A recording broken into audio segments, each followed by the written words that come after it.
right, so Gil, we got a Bleacher Report article here. For the Milwaukee Bucks, they're saying postpone the inevitable. They're saying that Giannis should potentially stick around. You know, they want. They keep going back and forth on a daily basis. I think Giannis called out his teammates the other day too. I don't know. They're calling out. Saying play harder is calling out. That's what my generation is different from your generation. So yes, telling me to play harder is calling out. Did I tell you to play harder? You said teammates. If we on the same. If your ass ain't playing hard, you know it. Do I need to say your name? That's calling out. If I say your name, him right there need to play harder.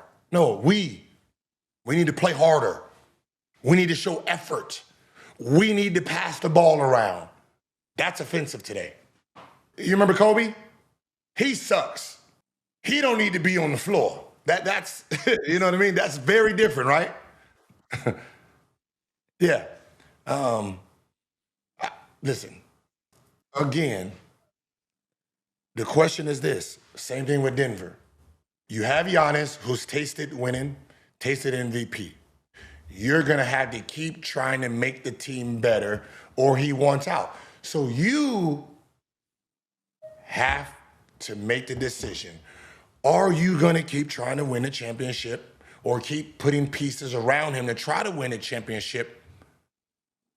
Or you have to be the bad guy, because I know you don't want to, because you have Giannis, and Giannis is the city's best thing that ever happened to them, because they won a championship since 1970, right? And if you trade him, you lose the fan base for at least 4 or 5 years, and then they're going to get over it. You have to pull a plug at some point. If you're waiting for him to say he wants to be traded, it's not happening. Yeah. So either you're going to do it and see what you can get for him, or you're going to keep. The older he gets, the less he's valuable. And remember, he's gonna come with a bigger tag, and the skill is gonna drop. So you got to move on already if you're gonna move on. I feel like Giannis and Milwaukee are my homeboy and his girlfriend that brought me into their group chat, and they trying to tell me about their problems. Yeah, you stuck in the middle. And I just keep telling them, man, just break up. And then they ask you the question, and you got to play, right? You got to play in the middle, and it's like, you know who's fucked up here, but you're not gonna say it because you're friends with both. Like, you know what I mean? Like, look, guys, I'm friends with both. Okay, that's what you know. Look, guys. Look, guys. Okay, neither of y'all are wrong. I don't know. Now this is when you've definitely touched on a little bit, but for the Minnesota Timberwolves, upgrade at the point guard position. That sounds okay. Yeah, your point guard is older, but you know that you're more aligned with the whole that 4 spot, that Jay Randall spot. You're not solidified on that. I'm not. It's a movable piece. If I can get I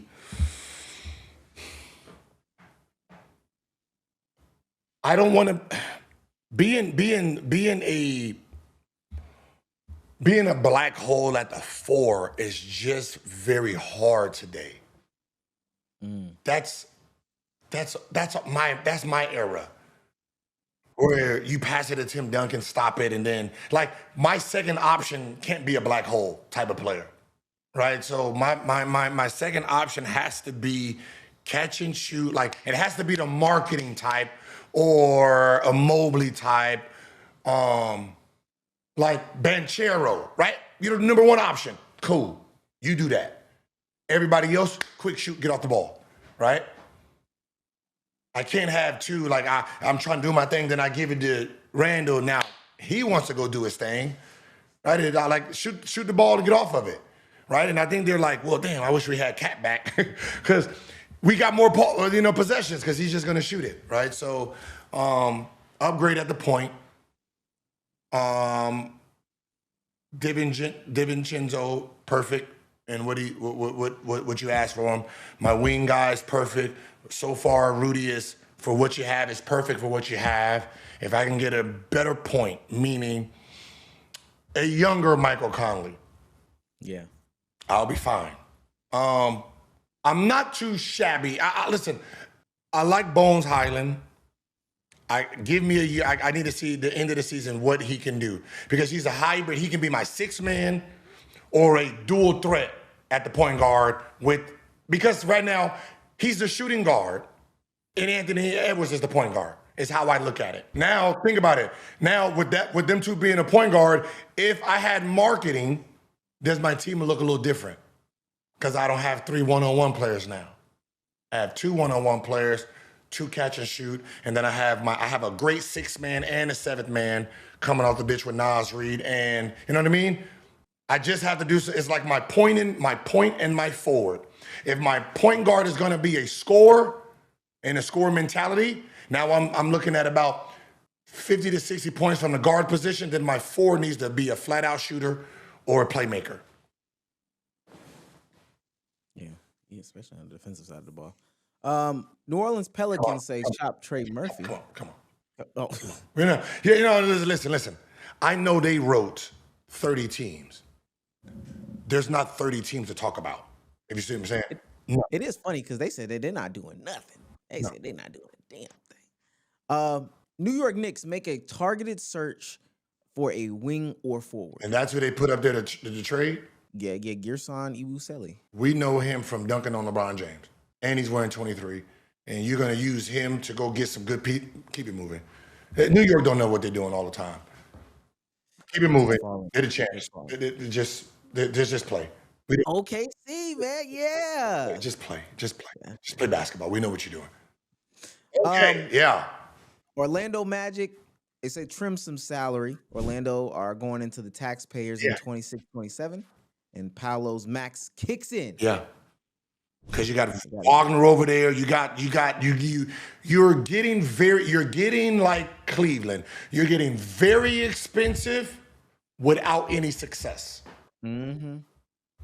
So identify your 2 stars, then dump everybody else. There's not 3 stars, there's not 4 stars. Your 2 stars, everybody else must go and get new pieces around them because obviously it hasn't led to success. Because if you think everybody is usable, you're going to be like Cleveland, this big-ass salary cap, and you're a first-round team. Yeah. And you're going to expose these guys. For no knock on them. But guys like, to me, Jonathan Isaac and Wendell Carter Jr. Yeah.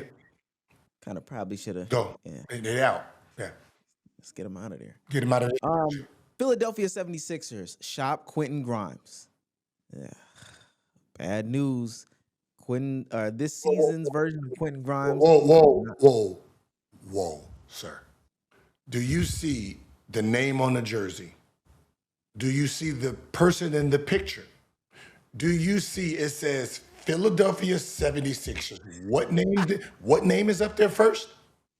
Quentin Grimes. Okay, so the fact that whoever wrote this has to be delusional to the 76ers, you must pretend you didn't see that they got to shop Quentin Grimes and that's going to solve their problem.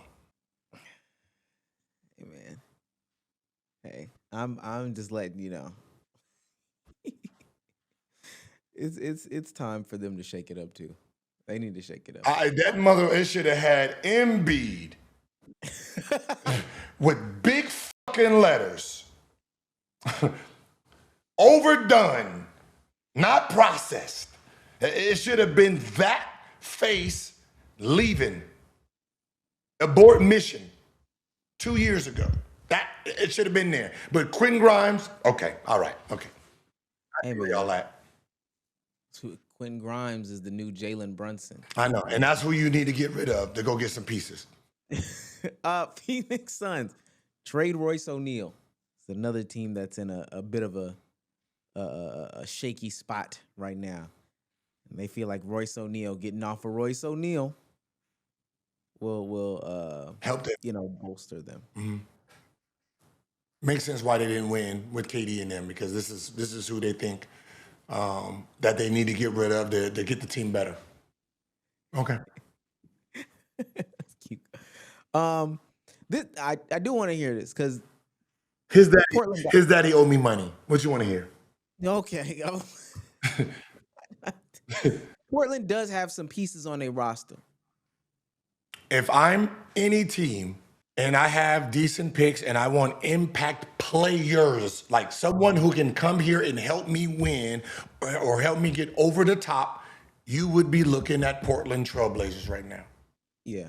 Because they have a bunch of assets that haven't, together as a group, haven't created a meal, right? They haven't created a meal. It's a whole bunch of great ass side dishes with no main. It's like being a vegetarian or a vegan for Thanksgiving, right?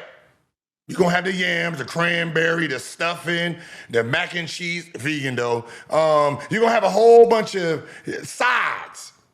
And that piece you need to really set off Thanksgiving is not there. And that's what Portland is. They got a bunch of great second or third option players that's really, really good. And he's one of them. He can go be a number 2 right now and be an impact player. And he's just hiding and rotting away. That's something we can use over here in LA, to be honest. I used to go to Piccadilly's and get all sides. I used to get like corn and mac and cheese and broccoli. Yeah, right there. Yeah. That's it. And a roll. And that's it. That's all you eating. And be hungry as hell an hour later. That's it. Hungry as hell. Hungry. Hungry for another pick. Okay. Sacramento Kings. They're saying they should pursue half measures till new GM Scott Perry proves he has the autonomy to divert the Sacramento Kings from their preferred roster building approach, best described as chasing big names who don't fit and can't drive a real playoff run. We have to assume it'll be the same for this franchise going forward. This means most of all of Zach LaVine, DeMar DeRozan, Russell Westbrook, and Domantas Sabonis probably won't trade, to say nothing of Malik Monk, Dennis Schroeder, Keon Ellis, or Keegan Murray as well. They got some sides. This is another. You get your good player off of this team too. So the people they need to trade, they saying don't trade them. No, they really saying they need to go ahead and do a restart. That's what they're saying. The Kings need a complete top-down overhaul, a nuclear restart, a full demolition that precedes losing seasons and draft pick accumulation. But they'll not do anything. They won't do anything. The Kings ain't gonna do nothing. So they're saying keep Monk. Okay, first of all, if you took these people off the team, Westbrook, DeRozan, Zach LaVine, Dennis, right? You're stuck with who? The young team that got you to the playoffs 2 years ago that won 48 games, right? If you get rid of the old guys that y'all just brung in, if you get rid of them, it's the core, besides Fox, of your playoff team that was hitting the goddamn beam on everybody. Okay. All I'm saying is, if I'm a good team, I'm also going over there because anybody that comes from the Kings to their team, star, instantly. That's all I'm saying. The oldest players is the ones they brung in within the last 2 years. Yeah. Okay. San Antonio Spurs, they should act ambitiously. Plenty of teams can talk themselves into a cautious deadline and a waited out approach triggered by the unlikelihood of beating the Oklahoma City Thunder in the playoff series. Spurs are not one of them. San Antonio beat OKC 3 times this year and should rightfully believe itself to be a contender. That doesn't mean putting Dylan Harper or Stephon Castle into a deal for a superstar. The Spurs should draw a hard line in negotiation. Those two are off limits. They have enough picks to throw 2 or 3 firsts into a deal, $32 million of expiring salary between Harrison Barnes and Kelly Olynyk, not to mention less essential young prospects like Jeremy Sochan and Carter Bryant. They should be pursuing somebody like Trey Murphy. See, and that's why stupid is stupid sometimes. because you beat OKC, you think that you are a contending team. And you're not looking at the game. OKC is one of the only teams that drives the ball, that wants to get to the lane. You offset that because you have Wemby down there. And then their offensive strategy is going small, where if Wemby's on the court and you're playing and OKC plays small ball against him, it gives Spurs the advantage because of Wemby himself. Because you have the key to the blueprint of that team, because they play small ball. If they played Hartenstein and Chet, you guys will see what you guys really are. You have no night in and night out go-to guy that you can rely on. The guards that you just named in here can't shoot the ball, which means your big man wants to play point guard, and he feels comfortable playing how Giannis plays, but without Giannis' strength and without Giannis' speed. So that means the good moments of Wemby is bringing the ball past half court, shaking. That's the offense. You don't know how to get the ball to him in the fourth quarter, last 5 minutes. You don't know who to pick and roll with, which is Fox and Wemby is your most deadliest pick and roll combo, but you keep using Castle and Wemby. And Castle in the playoffs is not going to have the shooting. He's going to be forced to shoot the ball because he doesn't understand the mid range. And then everyone is going to the basket on him. He's coming here, so we're just gonna go under and we're gonna wait for him where he gets stuck. And that's gonna show his rear head in the playoffs. And you have two players in Dylan Harper and Castle, or Dylan Harper and Vessel. You gotta know who you wanna keep. I don't know if I want to keep. I don't know if I keep Fox and Harper, Castle and Harper, Castle and Fox. But Harper is a starter, and you can it's these are three starters. They're not 6 men, right? These are not 6 men players, and you're forcing one of them to be a 6 man unless you're going to go very small. I don't know. I don't want, but like this, I don't want to be in this position. Really? No. I personally don't.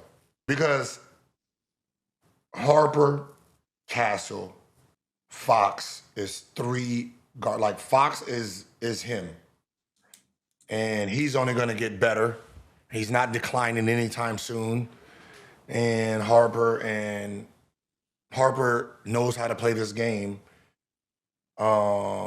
You got Castle, who's showing that he can dominate. He's just going to need a consistent jumper. So I don't know who I keep. I know I can't keep all 3 of them. I can't. So I will wait till the summer and see something. Let's see what everyone's trying to do. I'm not going to openly trade or ask for trades. I will listen and see if it makes sense to my team. Go to summer league, sit down next to some folks. Yeah. See what they say. Okay. No. It's No. The Toronto. No one cares. Oh, you know, every team we've skipped has been in the East. Oh no, we did the Pelicans. I think they're back. Last few, Utah Jazz. Come on. Cut the music. Wait. Cut the music. Wait. We ain't trying. Kevin Love is still playing? Yes. No. Yes. He found his place, man. I thought Kevin Love retired. No. And Nurkic is balling too. Who? Nurkic. Keep going. It's okay. Last one, our team, Washington Wizards. Telling them to find more bad money. The Wizards swung one deal to take on Chris Middleton at last year's deadline and another to acquire CJ McCollum prior to the 25-26 season. They've since flipped McCollum for Trae Young, who won't play anytime soon and whose long-term fit with the team still remains iffy.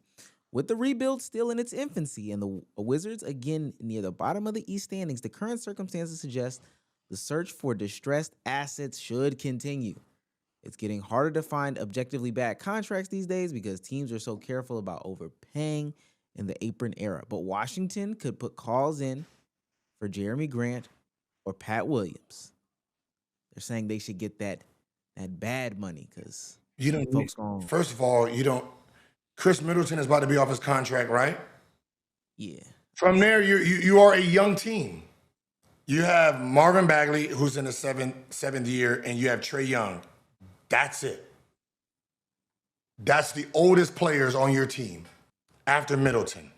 Trae Young is 27, so 27 is the oldest. Everybody else is babies. Now you just identify in with what you want because everyone here is so young. So you're actually in rebuilding. There's nothing you need to do. You don't need to take on any more contracts. Once Middleton is gone, you have money. You got money to blow, getting it in. You do not need to take on no one's debt. If you think Sarr is great, you keep him. Who is your small forward? Who is your power forward? Trey Johnson, is he the guy you want? Is he your shooting guard? Is it Bali? If he's not, get rid of him. Dump the young pieces that you know doesn't look like have upside, since the rest of the team is young. AJ Johnson, I like him, but he don't play. Everybody here is so young. I don't know what you do here. They in a good situation. They got picks. See, this is the type of team. To be honest, this is the type of team that can go from young to old real quick. That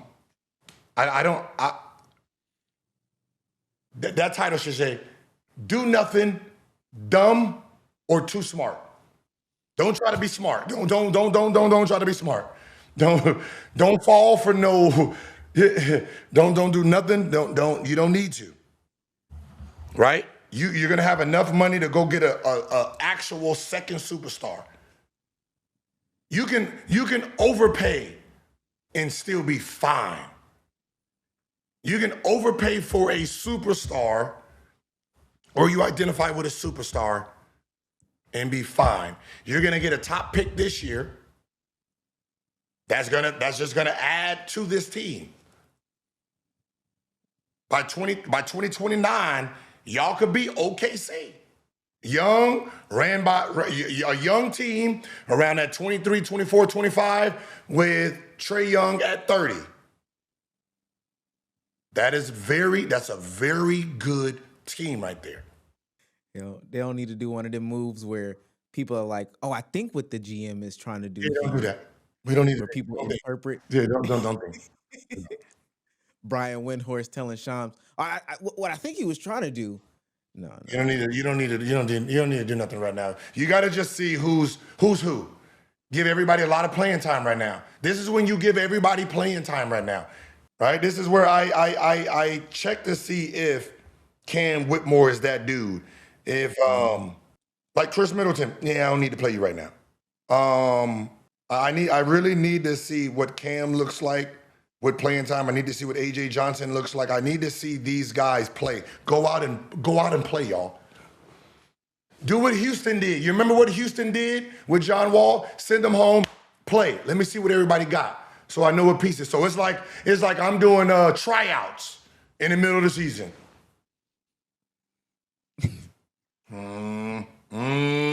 We can sell him. And that's what they should be doing with that roster right now. Seeing what stays and what goes. Has he tween step back in transition? Yeah. Okay, I see the fan. You know what, the fans like him. Okay, we're gonna keep him a little bit longer. Okay. Okay. Got steal? Somebody cookied you, but you got the block on the other end? Yeah. Okay. You're a hustle guy. Okay, close this out. This is your boy Gilbert Arenas, aka the one, the only, me. These were my hot takes and great takes. If you don't like it, tune in, because I get worse or better. However you feel about me. It's either worse or better, right? With my takes.